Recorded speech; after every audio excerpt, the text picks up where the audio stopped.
Hello students, welcome to online video class. Today we will discuss about educational activities of East India Company up to 1813 के बारे में हम discuss करेंगे। Previous class में मैंने discuss किया था कि भारत में मॉडर्न एजुकेशन की शुरुआत यूरोपीय ईसाई मिशनरियों के द्वारा की गई थी, जिसमें सबसे पहले पुर्तगाली आते हैं, फिर हमारे देश में अंग्रेज व्यापारी आते हैं, उसके बाद फ्रांसीसी व्यापारी आते हैं और डेन ईसाई व्यापारी, उसके बाद लास्ट में हमारे डच ईसाई भारत में व्यापार करने के लिए आते हैं। इतने सारे यूरोपीय देशों के व्यापारी व्यापार करने भारत में आए थे, तो जाहिर सी बात है कि उन लोगों का आपस में विद्रोह हुआ और इन लोगों के आपस में विद्रोह होने के कारण सिर्फ अंग्रेज ईसाई व्यापारी जो थे वो भारत के बाजारों में व्यापार करने में और पैर जमाने में सफल हुए। इस तरह से भारत में अंग्रेज व्यापारी और ईसाई मिशनरियों के द्वारा ईस्ट इंडिया कंपनी की शुरुआत 1600 ईस्वी में की जाती है। ईस्ट इंडिया कंपनी की शुरुआत जो भारत में की जाती है उसका जो चलाने का ये था वो ब्रिटिश पार्लियामेंट के द्वारा चलाया जाता था। तो ये जो ब्रिटिश पार्लियामेंट थी वो ईस्ट इंडिया कंपनी को एक चार्टर एक्ट आज्ञा पत्र सबसे पहले 1793 में भेजती है। उसमें था कि आपको ईसाई धर्म का प्रचार प्रसार करना है और ईसाई धर्म से संबंधित स्कूलों की व्यवस्था और स्थापना करना है, ऐसे सारे प्रावधान थे। फिर आज्ञा पत्र जो है, जो चार्टर एक्ट है, उसका 20 वर्ष के बाद फिर से पुनरावर्तन किया जाता है और 1793 के बाद 20 वर्ष के बाद आपके 1813 में आपके चार्टर एक्ट फिर से ब्रिटिश पार्लियामेंट के द्वारा ईस्ट इंडिया कंपनी में भेजी जाती है, जिसमें कहा जाता है कि भारत में खुले रूप से जो ईसाई मिशनरी है वो शिक्षा का प्रचार प्रसार करे और साथ ही साथ ईसाई धर्म से संबंधित विद्यालयों की स्थापना की जाए, जिसमें अनिवार्य रूप से ईसाई धर्म से संबंधित शिक्षा दी जाए। तो इस जो चार्टर एक्ट में आता है, इसमें और ये तो बातें थी, साथ ही और 3 बातें को 3 धाराओं को जोड़ा गया था, 3 सेक्शन को एडेड किया गया था, जिसमें फर्स्ट है कि किसी भी यूरोपीय देश की मिशनरियों को भारत में प्रवेश करने और वहाँ ईसाई धर्म एवं शिक्षा के प्रचार प्रसार करने की पूरी छूट दी जाएगी। सेकेंड था, अब जो ईस्ट इंडिया कंपनी का यह उत्तरदायित्व होगा कि वो अपने शासित प्रदेशों में शिक्षा की व्यवस्था करे। और थर्ड है कि प्रति वर्ष कम से कम 1 लाख रुपयों की धनराशि का प्रयोग साहित्य के रख रखाव एवं विकास तथा भारतीय विद्वानों को प्रोत्साहन और भारत में ब्रिटिश शासित क्षेत्र में रहने वालों को विज्ञान का ज्ञान कराने में किया जाए। A sum of not less than 1 lakh of rupees in each year shall be set apart and applied to the revival and improvement of literature and the encouragement of the learned natives of India and for the introduction and promotion of knowledge of the science among the inhabitants of the British of in India। Charter of 1813 section 43 में इसको ये add किया गया था कि प्रतिवर्ष कम से कम 1 लाख रुपया जो है वो साहित्य के रख रखाव और उसके विकास तथा भारतीय विद्वानों को प्रोत्साहन करने के लिए ब्रिटिश शासित क्षेत्र में रहने वाले जो है वो प्रदान करेंगे। लेकिन इस आज्ञा पत्र में शिक्षा के जो स्वरूप और माध्यम के विषय में कोई संकेत नहीं दिया गया था। फिर भी धारा 43 सेक्शन 43 में के संबंध में यह बड़ी भ्रांति थी कि कंपनी अधिकारी साहित्य और भारतीय विद्वान शब्दों को विभिन्न अर्थ में लेकर कर रहे थे। मतलब उनका फिक्स नहीं था कि वो साहित्य किसे मानते हैं और भारतीय विद्वान से उनका अर्थ क्या था। कुछ विद्वान साहित्य से अर्थ भारतीय साहित्य से ले रहे थे और कुछ पाश्चात्य साहित्य से। जो लिटरेचर की बात की जा रही थी वो जो कुछ पर्सन थे वो उसको इंडियन लिटरेचर समझ रहे थे और कुछ पर्सन जो थे वो उन्हें वेस्टर्न लिटरेचर समझ रहे थे। और भारतीय साहित्य के विषय में भी सबके अलग अलग विचार थे कुछ संस्कृत को, कुछ हिंदी को, कुछ अरबी को और कुछ फारसी साहित्य से ले रहे थे। इस तरह कुछ सभी भारतीय भाषाओं के साहित्य से ले रहे थे और इनके विपरीत जो कोई अलग सदस्य थे, जो मेंबर्स थे, वो साहित्य से अर्थ लैटिन और अंग्रेजी लिटरेचर से ले रहे थे। इस तरह भारतीय विद्वान का अर्थ भी जो था, वो भी जो लोग थे, जो मेंबर्स थे, वो भी अलग अलग ले रहे थे। परिणाम यह हुआ कि कंपनी इस 1 लाख रुपए की धनराशि को व्यय करने के संबंध में कोई निश्चित नीति नहीं बना पाई और प्रतिवर्ष यह धनराशि विभिन्न रूप में व्यय होती रही, परंतु कोई निश्चित नीति न होने के कारण जो भी धनराशि मिलती थी उसका व्यय अलग अलग एजुकेशन के एरियाज में ना करके दूसरी जगह वो उस पैसे को इन्वेस्ट किया जाने लगा। भारतीयों की शिक्षा की स्वरूप क्या हो, इसका माध्यम क्या हो, या किस प्रकार की व्यवस्थित की जाए, इस संदर्भ में भी दो विचारधाराएं उभरी। एक जो थी वो प्राच्यवादी थी, एक ओरिएंटलिस्ट थी और दूसरा हमारे अंग्लिस्ट थी।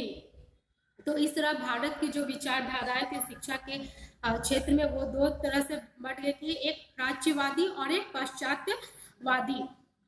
तो ये जो ब्रिटिश पार्लियामेंट जो सदस्य के बीच जो ये बात उभरी कि एक भारत में आपके प्राच्यवादी हो और एक पाश्चात्यवादी, तो इसको लेकर भारत में बहुत सारे विवाद होने लगे और यह जो यह विवाद के रूप में ले लिया गया। तो इसी तरह प्राच्य और पाश्चात्य विवाद 1813 एक्ट, चार्टर एक्ट के द्वारा निकल के आती है, जिसमें ओरिएंटलिस्ट एंड अंग्लिस्टिक्स कंट्रोवर्सी के रूप में आती है।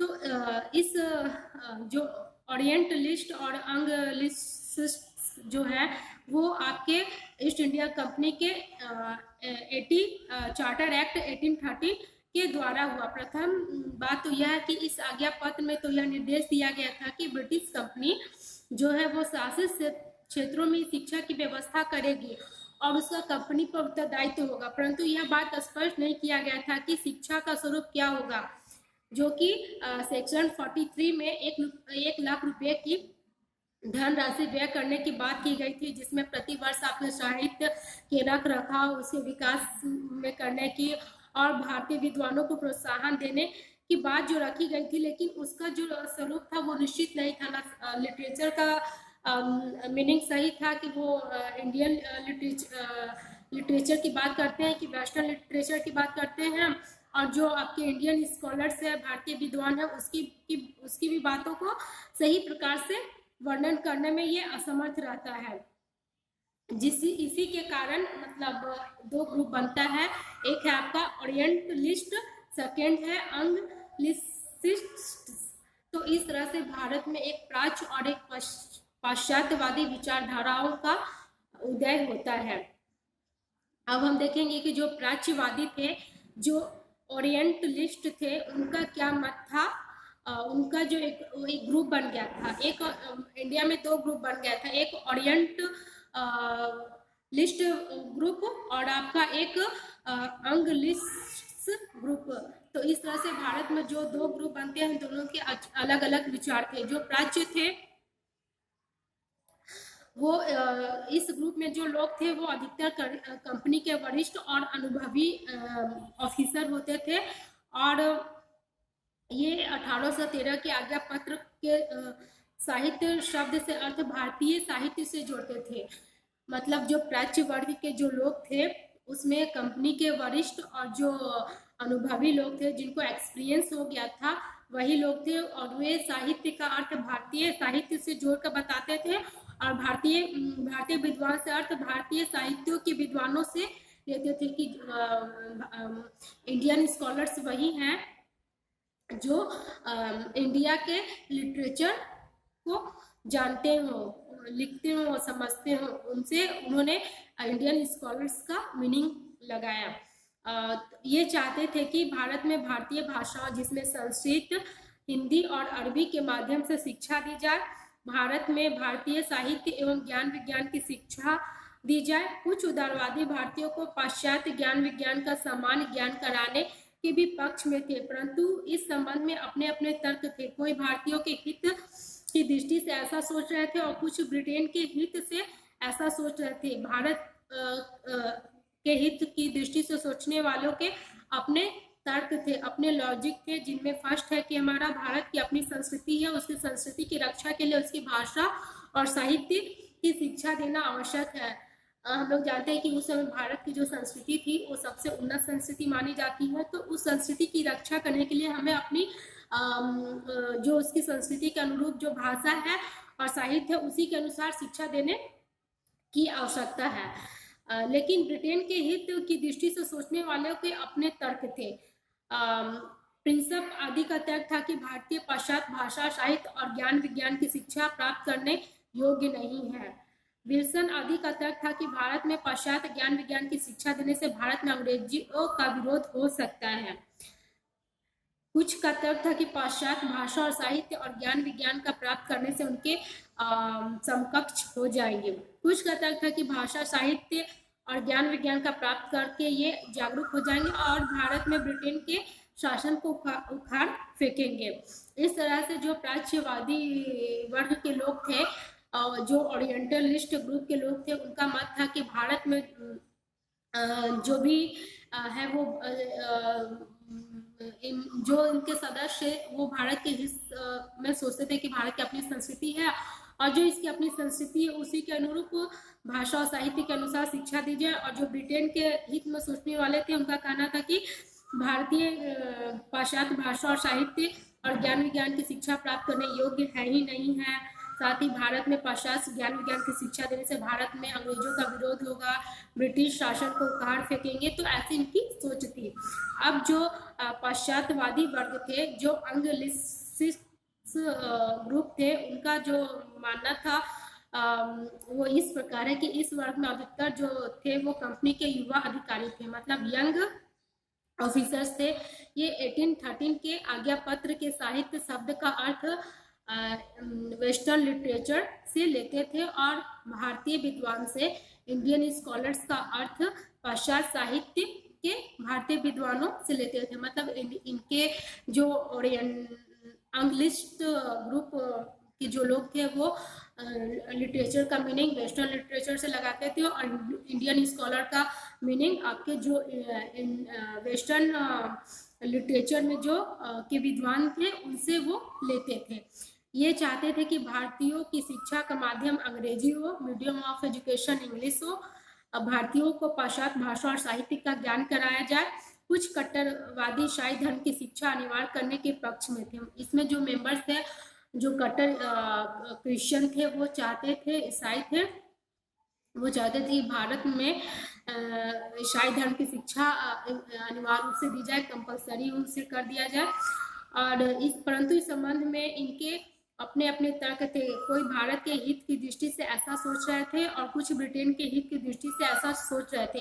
भारत की हित की दृष्टि से सोचने वालों को अपने अपने कुछ तर्क थे, जिसमें फर्स्ट है कि राजा राम मोहन राय जो है उनका तर्क था कि पाश्चात्य शिक्षा से भारतीय आधुनिकतम ज्ञान विज्ञान से परिचित होंगे और अपनी उन्नति करेंगे। और ब्रिटेन के हित की दृष्टि से सोचने वालों के तर्क थे कि भारत में पश्चिमी संस्कृति का विकास किया जाएगा, मतलब आपके वेस्टर्न कल्चर डेवलप हो सकता है भारत में। फिर कंपनी के व्यापार और शासन कार्य के लिए अंग्रेजी पढ़े लिखे कनिष्ठ कर्मचारी तैयार किए जा सकेंगे। थर्ड है हमारा भारत में अंग्रेज परस्त लोग तैयार किए जा सकेंगे जो जन्म से भारतीय होंगे परंतु विचारों से अंग्रेज होंगे। मतलब उनका कहना था कि ऐसे लोग हम तैयार करेंगे जो बॉर्न से तो इंडियन होंगे लेकिन अपने आइडिया से अंग्रेज होंगे। फिर है कि भारत में ब्रिटिश शासन की जड़ें मजबूत होगी। इस तरह से भारत में जो चार्टर एक्ट 1813 आता है उसका एक ये रिजल्ट आता है कि भारत में जो लोगों का एक समूह था वो दो ग्रुप में बढ़ जाता है, एक आपका प्राच्यवादी और एक पाश्चात्यवादी। प्राच्यवादी ओरिएंटलिस्ट जो था वो इंडियन लिटरेचर और को फोकस करता था। और इंडियन स्कॉलर से उनका मीनिंग था जो इंडियन लिटरेचर में रुचि रखता हो, जी के विचार हो। और जो दूसरा ग्रुप था स्टेट्स ग्रुप, वो था कि वो आपके वेस्टर्न एजुकेशन पे फोकस करता था और उनका लिटरेचर का अर्थ मीनिंग जो था वो वेस्टर्न लिटरेचर से था। और इंडियन स्कॉलर्स उनका मतलब जो भारत वेस्टर्न लिटरेचर में इंटरेस्ट रुचि रखते हो उससे वो लगाते थे। तो इस तरह से भारत में एक प्राच्यवादी और पाश्चात्यवादी जो दो वर्गों का उदय होता है वो चार्टर एक्ट 1830 के कारण ही होता है। इस चार्टर एक्ट 13 का जो परिणाम होता है, जो रिजल्ट आता है, वो इस प्रकार है कि इसमें प्राच्य और पश्चात वाद विवाद के कारण कंपनी 20 वर्ष तक अपनी कोई शिक्षा नीति निश्चित नहीं कर पाई, कोई एजुकेशन पॉलिसी नहीं बना पाई। और सबसे बड़ी बात तो यह थी कि यह विवाद न केवल कंपनी के अधिकारियों के बीच था, अपितु ब्रिटेन की पार्लियामेंट के सदस्यों के बीच भी यह उत्पन्न हो गया। और भारतीयों के बीच में तो यह विवाद होना स्वाभाविक ही था। 1823 में कंपनी ने इस समस्या पर विचार करने हेतु 10 सदस्यीय एक समिति का गठन किया। और परंतु समिति का गठन जो किया गया, इनमें भी दो वर्ग बन गए, एक आपके वही प्राच्यवादी और एक पश्चातवादी। मतलब इस समस्या से निपटने के लिए भी कंपनी ने एक 10 सदस्य समिति के गठन की। लेकिन ये समिति के भी जो 10 मेंबर थे वो दो ग्रुप में बढ़ गए, एक प्राच्य ग्रुप में और एक पश्चात्य ग्रुप में। इस तरह से इसका कोई जो परिणाम आया वो भी प्राच्य और पश्चातवादी। अब हम देखेंगे impact of charter act 1813। Company के 1813 के आज्ञा पत्र में यूरोपीय ईसाई मिशनरियों को भारत आने की खुली छूट मिल गई। परिणामतः भारत में बड़ी संख्या में ईसाई मिशनरियों के स्कूल स्थापित हुए और उसमें विशेष रूप से ईसाई धर्म का प्रचार प्रसार का काम हुआ। इससे प्रेरणा पाकर देश में अनेक गैर मिशनरी संगठन बनने और उन्होंने भी शिक्षा की व्यवस्था में अपना सहयोग दिया। परंतु इस बीच कंपनी अपनी कोई शिक्षा नीति नहीं बना पाई और इसलिए उसके शैक्षिक कार्य में उतनी गति नहीं हो पाई जितनी होनी चाहिए थी। यहाँ 1813 से लेकर 1833 के तक शिक्षा के क्षेत्र में क्या प्रगति हुई उसको हम लोग देखते हैं। तो इसमें जो हो गया उसमें 1813 के लेकर 33 तक ये 20 वर्षों के अंदर जो शिक्षा की गति रही उसको हम देखते तो ये दो ग्रुप तो बनता ही है, जिसमें आपके एक प्राच्य ग्रुप और एक पाश्चात्य ग्रुप बन जाता है। अब यहाँ देखते हैं कि शिक्षा के क्षेत्र में जो ईसाई मिशनरियों का क्या कार्य रहा और गैर ईसाई मिशनरियों का, जिसमें भारतीय आते हैं, उनका क्या कार्य रहा शिक्षा के क्षेत्र में, इसके बारे में हम डिस्कस करते हैं। तो ईसाई मिशनरियों के शैक्षिक कार्य, सबसे पहले हम देखेंगे एजुकेशनल फंक्शन ऑफ ईसाई मिशनरी।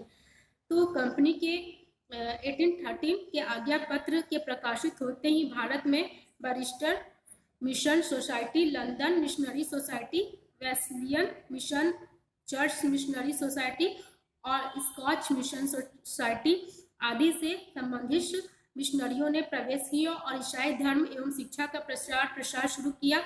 इनके जो कार्य क्षेत्र थे वो बंगाल, बम्बई और मद्रास थे। मतलब इन्होंने मुख्य 3 क्षेत्रों में शिक्षा पे ज़्यादा कार्य किया। तो सबसे पहले हम देखेंगे कि educational function done in Bengal region, Bengal क्षेत्र में किए गए शैक्षिक कार्य। बंगाल में बैरिस्टर्स मिशनरियों अधिक सक्रिय रही। इन्होंने 1817 में श्री रामपुर कॉलेज की स्थापना की और इसमें आपके वेस्टर्न लैंग्वेज, लिटरेचर एवं साइंस की शिक्षा की प्रॉपर वे में इसका उचित रूप से इसकी व्यवस्था की। साथ ही इसे धर्म प्रचार का केंद्र बनाया और चर्च मिशनरी सोसाइटी ने 1814 से लेकर 1818 के बीच चिनसुरा और उसके आसपास 26 स्कूल को एस्टैब्लिश किया और लंदन मिशनरी सोसाइटी ने वर्धमान और इसके आसपास 10 स्कूल स्थापित किए। 1820 में इन्होंने शिवपुर में बिशप कॉलेज की स्थापना की। इस तरह से इन्होंने बंगाल में शैक्षिक कार्य किए। फिर हमारा educational function done in Mumbai region, Bombay क्षेत्र में किए गए शैक्षिक कार्य। तो बम्बई में अमेरिकन मिशनरी अधिक सक्रिय रहा। उसने 1815 में लड़कों के लिए एक स्कूल स्थापित की। इसके बाद 1824 से लेकर 1826 के बीच गर्ल्स के लिए 9 स्कूल को एस्टेब्लिश किया। और साथ ही लंदन मिशनरी सोसाइटी ने गुजरात और कोंकण क्षेत्र में आयरिश प्रेस्बिटेरियन मिशनरी सोसाइटी ने काठियावाड़ क्षेत्र में, और चर्च मिशनरी सोसाइटी ने बम्बई, थाना, नासिक और सूरत में अनेक स्कूल की स्थापना की। फिर हमारा थर्ड हम educational function done in Bengal region, इसमें कि मद्रास में के क्षेत्र में किए गए शैक्षिक कार्य। तो मद्रास में चर्च मिशनरी सोसाइटी अधिक सक्रिय रही। इन मिशनरियों ने 1815 से 1813 के बीच मद्रास में 107 स्कूल स्थापित किए, ईसाई ज्ञान का प्रचार प्रसार किया। और यहाँ पे आप लोगों को 1819 में और 2 स्कूलों को स्थापना की। इस बीच मिशनरियों ने विशाखापट्टनम, कुंभकोणम, चिंतूर और सेलम आदि स्थानों पे अनेक मिशनरी स्कूल को एस्टैब्लिश करते हैं। अब हम देखेंगे educational function done in other region. यूं तो ईसाई मिशनरियों ने मुख्य रूप से बंगाल, मुंबई और मद्रास क्षेत्र में अधिक स्कूलों की स्थापना की, परंतु कुछ स्कूल लुधियाना, जौनपुर, बनारस, आजमगढ़, आगरा, मथुरा, मेरठ और अजमेर में भी स्थापित किए। इस तरह से इन्होंने ईसाई धर्म से संबंधित ईसाई मिशनरी के स्कूल स्थापित किए गए बंगाल में, मुंबई में, मद्रास में और अन्य क्षेत्रों में। अब हम देखेंगे गैर ईसाई मिशनरियों के शैक्षिक कार्य, एजुकेशनल फंक्शन ऑफ अदर्स ईसाई मिशनरी, जिसमें हमारे गैर ईसाई मिशनरी संगठन को 2 प्रकार से बांटते हैं, जिसमें एक है भारतीय और दूसरे ब्रिटिश। कुछ भारतीयों ने व्यक्तिगत रूप से इस में भी कार्य किया। इनमें जो उल्लेख है वो है राजा राम मोहन राय का योगदान, कंट्रीब्यूशंस ऑफ राजा राम मोहन राय। राजा राम मोहन राय बंगाली और संस्कृत भाषा के प्रकांड विद्वान थे। वे भारतीय संस्कृति के पुजारी और पश्चात संस्कृति के भी प्रशंसक थे। उन्होंने एक और अपनी संस्कृति की रक्षा के लिए भारतीय भाषा, साहित्य और दर्शन की शिक्षा को महत्व को स्वीकार किया, और दूसरी ओर उन्होंने भौतिक उन्नति के लिए पाश्चात्य भाषा, जिसमें अंग्रेजी साहित्य और विज्ञान की शिक्षा के महत्व को भी स्वीकार किया, एक्सेप्ट किया। इसलिए उन्होंने 1817 में कलकत्ता में हिंदू कॉलेज की स्थापना की। इस कॉलेज की स्थापना का मुख्य उद्देश्य हिंदू जाति के बच्चों को उच्च स्तर की अंग्रेजी शिक्षा प्रदान करना था। इसमें बांग्ला, संस्कृत, अंग्रेजी, हिस्ट्री, ज्योग्राफी, गणित एवं अन्य विषयों की शिक्षा का प्रबंध किया गया। शिक्षा का माध्यम अंग्रेजी को बनाया गया। मीडियम ऑफ एजुकेशन इंग्लिश था। राजा राम मोहन राय ने उसी वर्ष 1817 में कलकत्ता समाज की स्थापना की, जिसका कार्य सस्ते मूल्यों पर पाठ्य पुस्तकें तैयार करना था। इसके बाद उन्होंने 1819 में कलकत्ता समाज विद्या समाज की स्थापना की, जिसने कलकत्ता क्षेत्र में 1815 में स्कूल की स्थापना की। 1819 में आपके 150 स्कूल को एस्टेब्लिश किया। इस तरह भारत में इसी कार्य के कारण राजा राम मोहन राय को भारत में उनको पुनर्जागरण के अग्रदूत कहा जाता है। फिर श्री जय नारायण घोष का योगदान रहा, पंडित गंगाधर शास्त्री का योगदान रहा, और इस तरह ईस्ट इंडिया कंपनी ने तो भारत में ईसाई धर्म का प्रचार प्रसार किया, परंतु कुछ गैर ईसाई मिशनरी, जिसमें राजा राम मोहन राय, श्री जय नारायण घोषाल का योगदान, पंडित गंगाधर शास्त्री ने भी शिक्षा के क्षेत्र में महत्वपूर्ण योगदान दिया। ईस्ट इंडिया कंपनी के जो शैक्षिक कार्य थे, जैसा कि मैंने पहले ही आपको बताया कि 1813 के जो चार्टर एक्ट थे उसमें ईसाई मिशनरियों को पूरी तरह से छूट मिल गई थी कि वो भारत में ईसाई धर्म का प्रचार प्रसार करें और ईसाई धर्म से संबंधित स्कूलों की स्थापना करें। आर्थिक सहायता देने में भी उसने भेदभाव की नीति जारी रखी। केवल ईसाई मिशनरियों द्वारा चलाए जा रहे स्कूलों को ही आर्थिक सहायता प्रदान की जाने लगी। इस बीच उन्होंने एक बड़ा कार्य किया, वह था कि पुनः संस्कृत कॉलेज की स्थापना की। पूना संस्कृत कॉलेज जो है वो 1818 में अंग्रेजों ने पेशवा राजा का अंत कर बम्बई प्रेसिडेंसी का निर्माण किया। 1819 में उन्होंने एक गवर्नर की नियुक्ति की और उसे जब यह जानकारी दी की गई पेशवा अपने दक्षिण कोष में लगभग 5 लाख रुपया प्रति वर्ष ब्राह्मणों को दान में देते तो उसने दक्षिणा कोष का एक अंश से 1821 में पूना संस्कृत कॉलेज की स्थापना की। इस संस्था का स्थापना का एक प्रमुख उद्देश्य था वो था कि दक्षिण के प्रभावशाली ब्राह्मणों की संतुष्टि करना और दूसरा उद्देश्य था कि संस्कृत भाषा और साहित्य की शिक्षा के साथ साथ अंग्रेजी भाषा और साहित्य की शिक्षा और पाश्चात्य ज्ञान विज्ञान की शिक्षा की व्यवस्था करना। तो इस तरह से देखते हैं कि अंग्रेज जो थे वो अपने फायदे के लिए ही भारत में शिक्षा का प्रचार प्रसार करते हैं ताकि उन्हें शासन कार्यों में उच्च शिक्षा से ग्रहण करने वाले लोग शामिल हो, उनका जो शासन प्रणाली वो सुचारू रूप से चले। अगर कुल मिलाकर कहा जाए तो कंक्लूजन के रूप में कि 1813 के जो आज्ञा पत्र आया वो एक तरह से ईसाई मिशनरियों के शैक्षिक कार्य में तो तेजी लाया और दूसरी ओर गैर ईसाई मिशनरियों को भी इस संगठन में शैक्षिक क्षेत्र में वो सक्रिय रहे।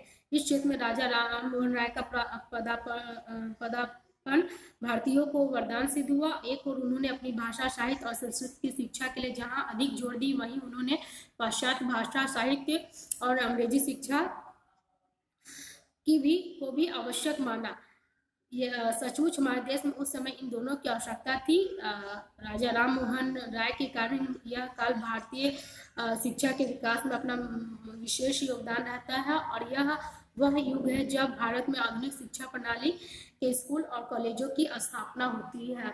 देखा जाए तो अगर ईसाई मिशनरी जो थे वो अपने फायदे के लिए ही ईसाई धर्म का तो प्रचार प्रसार तो करते ही हैं, लेकिन अपने फायदे के लिए वो भारत में जो ईसाई मिशनरी स्कूल की स्थापना करते हैं, वेस्टर्न लिटरेचर, लैंग्वेज, साइंस जो भी भारत में देना चाहते हैं उसे भारत में तो जो भारतीय थे वो अंग्रेजी शिक्षा से, अंग्रेजी साहित्य, पाश्चात्य साहित्य से, उनके ज्ञान विज्ञान से परिचित होते हैं और अपने भौतिक सुख के लिए वो अग्रसर होते हैं, मतलब उसमें वो कार्य में लगते। तो इस तरह से देखा जाए तो जो भी उनके द्वारा कार्य किया जाता है वो कुछ अर्थों में सही था तो कुछ अर्थों में गलत था। जिसमें था कि वो दो ग्रुप में बढ़ जाता है वो गलत है। लेकिन भारत में अंग्रेजी शिक्षा का जो प्रचार प्रसार होता है और जो वेस्टर्न लिटरेचर और आपके नॉलेज साइंस का, उससे आज हम मॉडर्न पीरियड में जो अपना एक स्थान बनाए हुए हैं, वर्चस्व स्थान, वो अंग्रेजों की ही देन है। तो इस तरह से हम देखते हैं कि हर चीज़ की दो पहलू होती है, अगर कोई चीज़ में अच्छाई है तो बुराई है। तो इसी तरह अंग्रेजी शिक्षा की अगर कुछ बुराई थी तो कुछ अच्छाई भी थी। वो इस तरह से कि आज जो हमारे में हमारे कंट्रीज़ में जो इंग्लिश और इतने सारे डेवलपमेंट होते हैं वो अंग्रेजों के ही बताए गए रास्तों के कारण हुए, जिसमें उनके वेस्टर्न कल्चर, आपके वेस्टर्न लिटरेचर, साइंस के कारण ही हुआ है। तो इस तरह से देखते हैं कि 1813 जो चार्टर्ड एक्ट है उसके भारत के इतिहास में जो प्रभाव थे जिसके कारण भारत में ईसाई धर्म का प्रचार प्रसार बढ़ता है और अंग्रेजी शिक्षा का विस्तार होता है। आई होप कि आज आप लोगों को यह वीडियो क्लास पसंद आया हो। जिन्हें नहीं आया हो प्लीज़ डिस्कस कीजिएगा, जो भी डाउट्स हो उनको लेकर।